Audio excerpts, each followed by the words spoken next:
standards-based process. And to get through it successfully, Right. So Ukraine if it's standard, why even have the comment that we're not going to make it easy? What is it that we're concerned about? Because every applicant, including Ukraine, has to make reforms to meet the criteria for membership. And so what we're focused on in this summit is really providing Ukraine the support that it needs to make those reforms. So Government, President Sandu has taken on corruption in concert with the United States and the EU, putting sanctions in place. They are obviously seeking EU membership, and in that process, is there any talk with respect to Moldova being part of NATO and obviously rigorous process understood, but is there any talk with respect to Moldova and what NATO can and should do to help with security? Perhaps, Congressman, I can first address it from a bilateral perspective, because right now the government of Moldova is really focusing on EU membership, and they aren't emphasizing NATO membership. So we actually have ramped up significantly our engagement with Moldova to support them in this critical time. And from a Defense Department perspective, we've significantly expanded security assistance and training and other forms of engagement and support. And it really is and to strengthen their ability to defend themselves and have a deterrent effect and build towards what they see as an immediate EU goal. But if you wanted to comment on NATO. I just wanted to add that Moldova follows a policy of constitutional neutrality, and so it is not requesting or seeking NATO membership. It's not a NATO aspirant, but it is a strong partner to NATO. And NATO has tailored its support for Moldova to be fully in respect of its policy of constitutional neutrality. And NATO does recognize Moldova as one of its partners and call a particular support. Understood.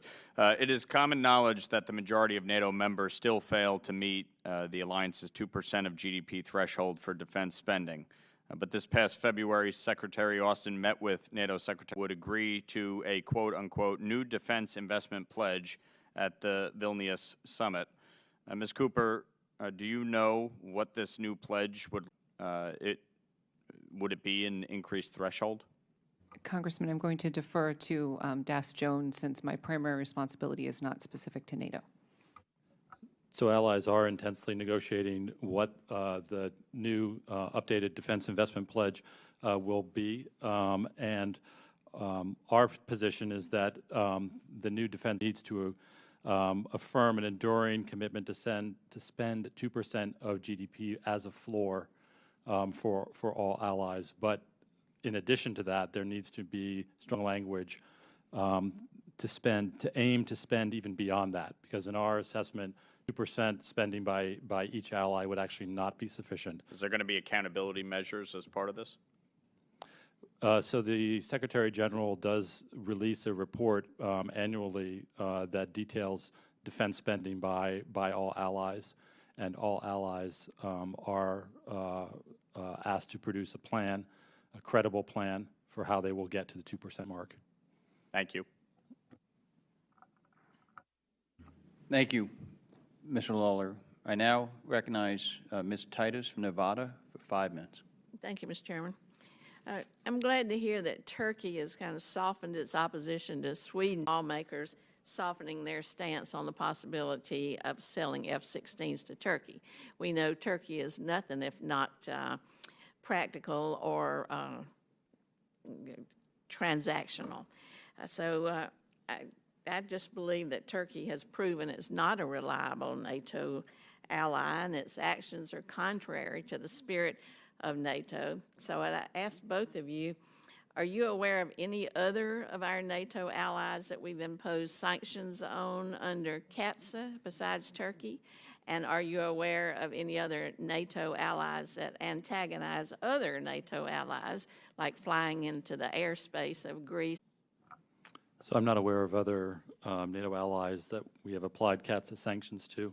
I do want to say it's no secret that we have differences with Turkey, but also from a NATO perspective, Turkey is also a long-standing and committed NATO ally. It does contribute strongly to NATO operations, including through the entire time of our NATO mission in Afghanistan. I think the most recent example in the flare-up of violence in Kosovo recently, Turkey That's all right, I don't need quickly for you to sent defend 500 Turkey. additional I'll soldiers. ask your colleague there the same two questions.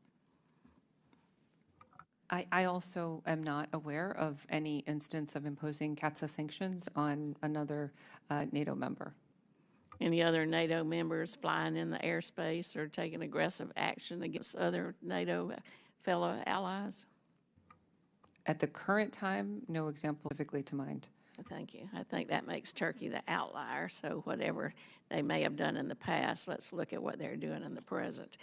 I also want to ask you about the situation with Kosovo and Serbia. That seems to be boiling over again. We've seen divisive mayoral appointments in Kosovo, northern Kosovo. Ethnic Serbs are attacking the UN peacekeepers. Kosovo police officers are being detained in Serbia. Any instability in the Western Balkans, whether they're NATO members or not, is really a threat to NATO itself, and not to mention the security of the UN peacekeepers or to Kosovo's own NATO aspirations. I would ask you, Mr. Jones, how is the U.S. working with NATO to help lower the temperature between Kosovo and Serbia? Well, we've called on all parties to take immediate action to de-escalate tensions.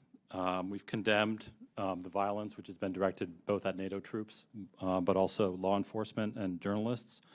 We've been deeply engaged with Kosovo and with Serbia, both to quickly return to the EU-facilitated dialogue. And from the NATO perspective, NATO continues to be responsible for the safety and security through the and freedom of movement through the KFOR mission. Recently reinforced that mission to be able to execute that mission. I know there are high hurdles for Kosovo to join as a full member of NATO, but can you tell us where things stand on its bid to join the Partnership for Peace program? Is the U.S. supporting that? Are the tensions causing that to be delayed or affected anyway negatively?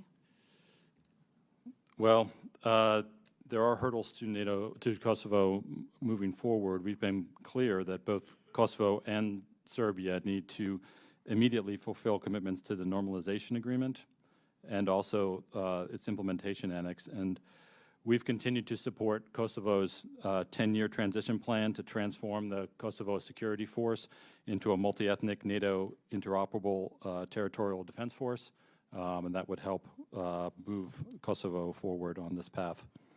Ms. Cooper, you want to add to any of this? Congresswoman, since the Balkans is not part of my portfolio, I'll refrain. Thank you. Okay, thank you. I'll yield back.